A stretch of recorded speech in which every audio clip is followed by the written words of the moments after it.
Você já comprou produtos fora do Brasil? Com certeza foi porque a mercadoria custava bem mais barato. Quer entender por quê? Este é um dos assuntos que a gente conversa agora com os economistas João Portela, muito obrigada pela presença, e também o Robert Iturrier. Tudo bem? Obrigada pela presença também. Tudo bem, obrigado. Sejam bem-vindos ao Conexão. A primeira pergunta que eu faço para vocês é por que há, então, essa diferença tão grande entre os preços dos produtos vendidos no Brasil e os que são vendidos lá fora, como celulares, né, tablets, computadores. O mesmo produto aqui e lá é uma diferença muito grande, né? Por gentileza. Bom, posso começar, professor? Primeiro, na verdade, fazendo uma comparação, né, com diversos países, há que comparar quais países que a gente está verificando, né? Os produtos que são geralmente mais vendidos hoje, né, aparelhos celulares, telefones, televisões, etc., né, eles vêm majoritariamente da China, né? Então esse é um elemento importante para a gente compreender. A China hoje é a indústria do mundo, ela está produzindo produtos manufaturados a um custo muito baixo para o mundo inteiro, né? Então, por que isso acontece? Um dos elementos que explica isso é que a mão de obra na China é aproximadamente 1/10 do custo da mão de obra brasileira, né? Comparado com outros países europeus, então, essa fração é mais ínfima, né? Ou seja, isso representa uma parcela significativa do custo. Além, né? da carga tributária, né? Isso, esse é um ponto, né? Falando de China e leste asiático, tem a questão do custo da mão de obra. Agora, o interessante aqui no Brasil, no sentido negativo, né, que a nossa carga tributária ela tem uma característica perversa, né? Ela está majoritariamente sobre o consumo. Em torno de 50%, 48% para ser mais preciso, da tributação brasileira vem sobre o consumo, não é? Ou seja, sobre os preços dos produtos que a gente vende. Então, isso representa um aumento significativo no custo de produção em termos indiretos, né? Já nos países centrais, nos países desenvolvidos, né, a carga tributária ela está majoritariamente na renda e no patrimônio, né? Assim, nos Estados Unidos, na Europa, né? E no Brasil não, né? O nosso imposto de renda, por exemplo, né, ele tem uma alíquota máxima de 27,5%. Incrivelmente é um dos mais baixos do mundo essa alíquota máxima, né? Ela já foi de 35%, ela caiu na década de 90, hoje está em 27%. Na Suécia é 58%, nos Estados Unidos 40%. Ou seja, a carga tributária está sobre o preço dos bens e isso torna os preços mais altos. Agora, professor, aqui no Brasil há um excesso, né, de taxação nas mercadorias, né? Perfeito. Você veja, o nosso sistema tributário ele foi criado em 1967, o que está em vigor hoje. Naquele momento, nós tínhamos 30% da população com renda suficiente para consumir, digamos assim, né? E 70% da população com renda que mal dava para a sobrevivência. Então, evidentemente que naquele momento você montar um sistema tributário, um sistema de impostos baseado em cima do consumo, em cima de produtos, como era perfeitamente natural e justo, porque você estaria cobrando impostos de uma elite, né? Nesse caso eram em torno de 30% da população. Hoje isso se inverteu, né? Hoje nós temos 80% da população com renda suficiente para efetivar um bom nível de consumo e temos aí 20% da população com uma renda que mal dá para a sua sobrevivência. Mas continuamos com este mesmo sistema. O resultado disso é uma enorme injustiça, né?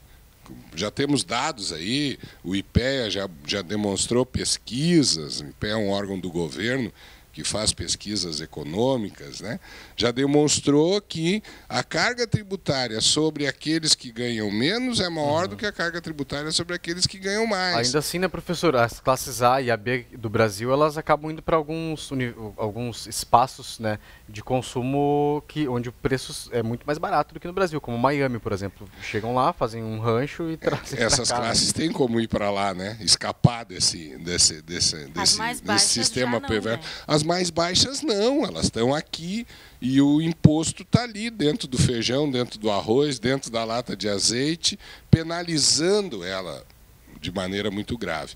Isso é um ponto, né, que nós precisamos discutir, né, efetivamente, porque já passou da hora de fazermos uma reforma tributária.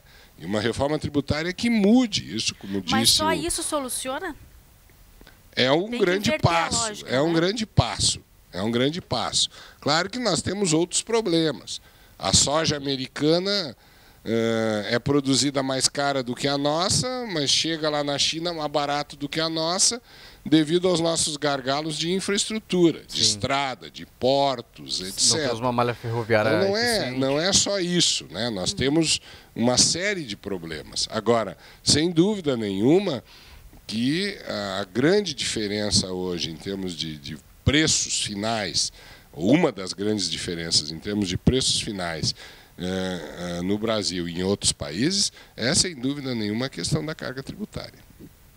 Agora, professor Robert, essa mão de obra, então, que incide sobre os produtos, sobre o preço final dos produtos, ela é muito cara?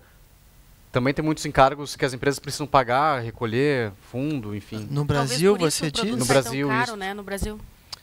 Olha, comparando com o leste asiático, sim, tá certo? Comparando com os países europeus, os países centrais desenvolvidos, não. Né? Isso impacta no custo, certamente. Né? Mas o que eu quis dizer? Por que eu coloquei o leste asiático? Não é porque a indústria do mundo está se transferindo para cá. Né? Fala-se do processo de desindustrialização aqui no Brasil, mas não é um fenômeno brasileiro, é um fenômeno mundial. Né? A indústria está indo para lá por causa dessa vantagem que eles têm. Não é? Então, eu acho que essa questão da mão de obra é uma questão relevante, porque eu, particularmente, enquanto cidadão, não quero competir com a China nesse nível. Né? Sim. Isso significaria a gente ganhar 1/10 do que a gente ganha hoje. Eu acho que ninguém quer isso. Né? O Brasil, apesar de todos os problemas que a gente sabe, conhece, não é? Em termos sociais, ele é muito mais avançado do que a China. Né? E muito menos avançado que alguns países, por exemplo, os países do leste, do ocidente europeu. Né? Agora, Robert, que medidas o governo poderia tomar para competir com esses produtos que vêm de fora, né? Olha, é difícil. Não é tão, depende do produto, né? Por exemplo, a indústria calçadista aqui da região do Vale dos Sinos, como todo mundo sabe também, infelizmente, ela vem caindo de produção ano a ano, não é? E é difícil competir, né? A não ser com design, que é o que eles estão fazendo. Em termos de custo, essa guerra está perdida. Né? Agora quem está em casa, por exemplo, eu que compro de sites de fora, de repente vocês também, a Dani, enfim, a gente chega a impactar a economia brasileira comprando produtos por sites? Porque normalmente não para na alfândega, né, professor? O tamanho dessa compra ainda não é impactante, né? Ela tem crescido muito.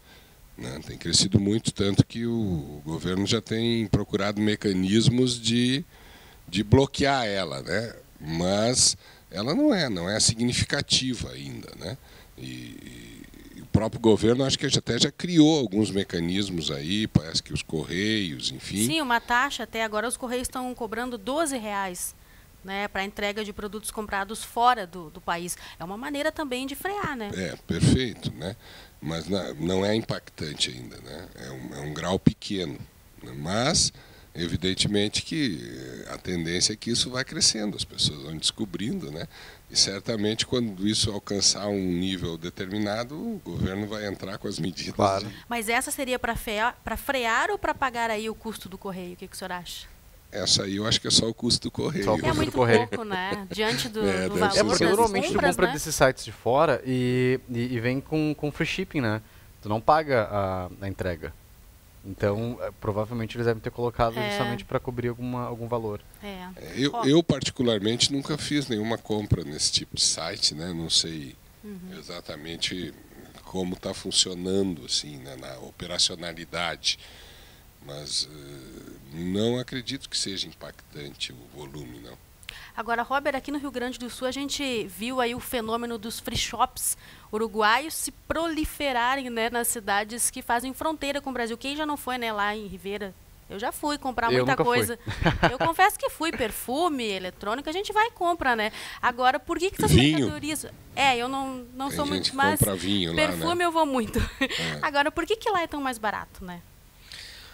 Pois é, justamente sobre a relação dos tributos, né? O free shop não tem imposto, né? Então lá a gente paga um produto sem imposto, né? Então acaba sendo mais barato. Eu também já comprei lá, não é? De fato é bem mais barato. E que impostos são esses, então, professor Robert? Para que área do serviço público eles são destinados? O Uruguai deixa de arrecadar porque nós somos brasileiros, eles vendem free shop. Mas o que nós arrecadamos aqui no Brasil em cima dos produtos são destinados para que áreas do serviço público? Essa é uma discussão mais relevante ainda, não é? Porque quando a gente fala do nível, uma coisa é a estrutura tributária, né? Que no Brasil, para mim, é ruim, ou seja, tem que mudar, né? Ela tem que aumentar a progressividade sobre a renda e patrimônio e reduzir sobre o consumo, né? Isso reduziria custo e seria mais justo em termos sociais, tá? E, aliás, os países desenvolvidos funcionam assim, tá? Bom, isso afeta o preço, como a gente já viu. Agora, se a gente observar, por exemplo, né, para onde vai esses recursos, isso, na verdade, é uma decisão que foi feita bem antes, né? O nível da carga tributária está implicitamente estipulado na Constituição de 88, né? Ou seja, quais são as tarefas do Estado brasileiro, né? O Estado brasileiro ele oferece saúde pública, né? Que não são todos os países no mundo que têm saúde pública. Os Estados Unidos não têm saúde pública. Isso faz com que eles necessitem de uma carga tributária menor, né? 4% do PIB do Brasil vai para a saúde pública, né? O Brasil tem educação básica universal, né? Isso representa, né, a educação 6% do PIB. Já tem o 10% do PIB. Só para saúde e educação, né? Se a gente olhar, por exemplo, para transferências que existem, né, aposentadoria, o Seguridade Social, né, todas aquelas garantias que existem, isso dá 19% do PIB, né? Ou seja, só aí eu já tenho 29% do PIB, tá certo? O Brasil ele tem uma proteção social muito grande, né? Em termos de saúde, educação, por mais que a gente critique eventualmente, né, ela é muito grande. Ela não encontra paralelo em alguns países desenvolvidos. Isso custa muito caro, né, para o país. Tá certo? Como a gente já viu, em 3 elementos já tem 29% da carga tributária, que são os principais, evidentemente, né? Mas então, na tua opinião, deveria ser mais a porcentagem relacionada ao PIB que arrecadamos hoje? Olha, essa é uma decisão um pouco mais... Poderia ser revisto, né? Também. Pois é, porque alguns custos, por exemplo, com parlamentares, claro, não se resolve a educação no Brasil, mas de pouco em pouco, né, a gente tem um valor altíssimo de custos. Pois a carga tributária no Brasil é em torno de 35%, né? Infelizmente se fala muito que é a maior do mundo, não é verdade isso, tá? A Noruega, a Suécia tem em torno de 47%, 44% do PIB, né? A França em torno de 40%. Os países desenvolvidos eles têm uma carga tributária maior porque eles têm proteção social maior, com exceção dos Estados Unidos e alguns outros países, né? Agora, se é alta ou não, né, isso é um pouco mais difícil. É a sociedade que tem que definir isso. Isso foi definido na Constituição de 88, né, quando o Estado, que foi a Constituição Cidadã, o Estado vai garantir esses serviços públicos, uma série de serviços públicos, isso tem um custo, né? Bom, a sociedade tem que pagar esse custo, não tem jeito, não existe milagre, né? O Estado não produz, o Estado arrecada da sociedade e devolve em serviços, que no Brasil eles são amplos. Agora eu vou pedir para vocês acompanharem com a gente uma reportagem, e você aí de casa também, que tem sentido, eu acho, né? A gente tem percebido um aumento nos preços nos supermercados. Muita gente, tanto que os gastos da classe média com alimentação nos primeiros 5 meses deste ano caíram. Sabe por quê? As pessoas estão comprando menos. Por quê? Por quê, professor? Por causa da inflação. Vamos ver. Seu Rivail gasta mais da metade do orçamento só com alimentação. Mesmo assim, a despensa está cada vez mais vazia. O aposentado mostra na nota fiscal quanto paga de impostos só com alimentos, mais de 31%. Falam tanto em mudança do sistema tributário e ninguém faz nada. Eu só vejo aumentar.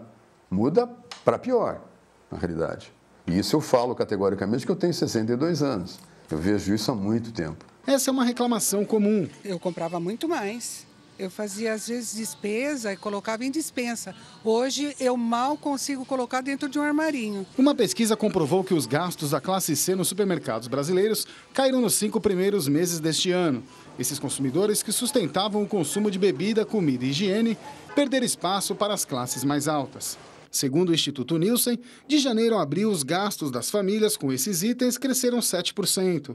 Mas a participação da classe C caiu na comparação com o mesmo período do ano passado. Era 49% e passou para 34%. Já as classes A e B, que tinham gasto 35%, agora foram responsáveis por 61% das compras. Para este tributarista, além dos impostos, a inflação e a tabela de imposto de renda fazem o consumidor da classe média perder cada vez mais seu poder de compra. O que falta no Brasil para criarmos uma distribuição de renda justa, como se pretende, é a regulamentação do chamado imposto sobre grandes fortunas, que já está previsto na Constituição de 88 há muito tempo, há mais de 25 anos, que depende de uma lei complementar, que o Congresso não aprova porque ninguém quer aprovar. Agora, professora, isso tem acontecido aqui no Rio Grande do Sul também? As pessoas têm aí perdido o poder de compra? Sem dúvida. Com uma inflação em ascensão, redução do poder de compra. É a lógica natural, né? Uma inflação como a que nós estamos vivendo aí na casa de 6,5% ao ano não é uma inflação preocupante, digamos assim, né? Mas ela corrói o poder de compra, sempre corrói. Eu já manifestei em outras ocasiões aqui, para mim particularmente, a inflação boa seria 0. Mas 1, 2, 3% de inflação, 4% de inflação ao ano, isso não vai impactar significativamente. Mas se você tem continuamente uma inflação de 6, 7% ao ano, aí você passa 3, 4 anos e isso começa a impactar. Claro. Né? Evidentemente que aí também tem a ver com as questões de reposição salarial, né? Se essa inflação, se as classes conseguem a reposição dessa inflação nos seus salários, né? Nós tivemos aí agora... O mercado acaba se equilibrando, professor. Como a produtividade não tem aumentado, né? O que tem acontecido é que o repasse da inflação dos anos anteriores, ele esse ano praticamente foi segurado. Tanto que nós tivemos a eclosão de várias greves, né? Porque o trabalhador queria 20 e a empresa estava oferecendo 6, que era só a inflação. Por quê? Porque nos anos anteriores houveram aumentos de reposição de inflação, inclusive aumentos reais de salário, sem que houvesse aumento de produtividade da mão de obra, né? Quando você recebe um aumento salarial e a produtividade na mão de obra não aumentou, esse aumento ele vai para dentro do preço e vai se transformar em inflação. Então, claro, evidente que esse processo de inflação, como a própria reportagem demonstrou, ele vai diminuindo o poder de compra das pessoas. As pessoas vão efetivamente tendo que aquela velha prática de dentro de casa. Vamos apertar o cinto, apertar o cinto, né? Por quê? Porque começa a apertar, porque você já não tem mais condições de comprar aquilo que você comprava. Agora, Robert, tu também concorda, então, que a inflação boa seria 0? Inflação 0? Pois é, eu e o professor, a gente teve numa outra ocasião aqui, não é? Eu discordo porque a inflação, quer dizer, pensando sob o ponto de vista dos preços, seria bom, né? Mas existe um trade-off clássico na economia que é a inflação-desemprego, né? Reduzir a inflação nesse momento no Brasil seria aumentar o desemprego. Então, nesse ponto, né, em termos teóricos, né, eu sou um pouco mais tolerante com a inflação, caso ela tenha um objetivo de manter o emprego e a renda. Sim. E como a gente está numa situação de crise internacional, né, se a gente reduzir a inflação agora, através da taxa de juros, por exemplo, né, o nosso desemprego está em 5, vai para 8, né? Por aí. Vai aumentar. Aumenta. Tá certo, eu quero então agradecer a presença de vocês e sejam sempre muito bem-vindos. A gente gosta muito de falar de economia aqui no Conexão e principalmente quando acontece isso, que as pessoas, um tem uma opinião, outra tem outra. Assim tem que ser, né? Com certeza. É, o debate sempre é saudável. Exatamente. Claro. É verdade. A gente vai para um rápido intervalo. Na volta tem direito do consumidor. Tem alguma dúvida? Ligue para a gente. Número anote aí, 3477-9105. Antes tem mais música aqui com os guris da Semiacústicos. O que a gente vai ouvir agora, guris? Vamos agora de Jason Mraz, Vamos lá. uma surf music. Já queria pedir pro pessoal de casa curtir a nossa página no Facebook Claro. também. Os Semiacústicos. Curtam lá pra gente, muito obrigado. Vamos lá então. Vamos lá.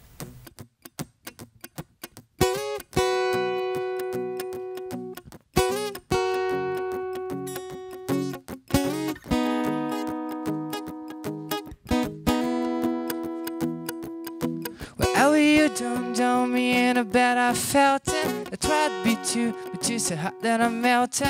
I fell right through the cracks, and I'm trying to get back. Before the good door run on, I'll be giving in my best. There's nothing gonna stop me but divine intervention. Reckon it's to get my turn. Doing someone learn some. I want hesitate no more, no more. It cannot wait. I'm yours. Ooh, yeah, yeah.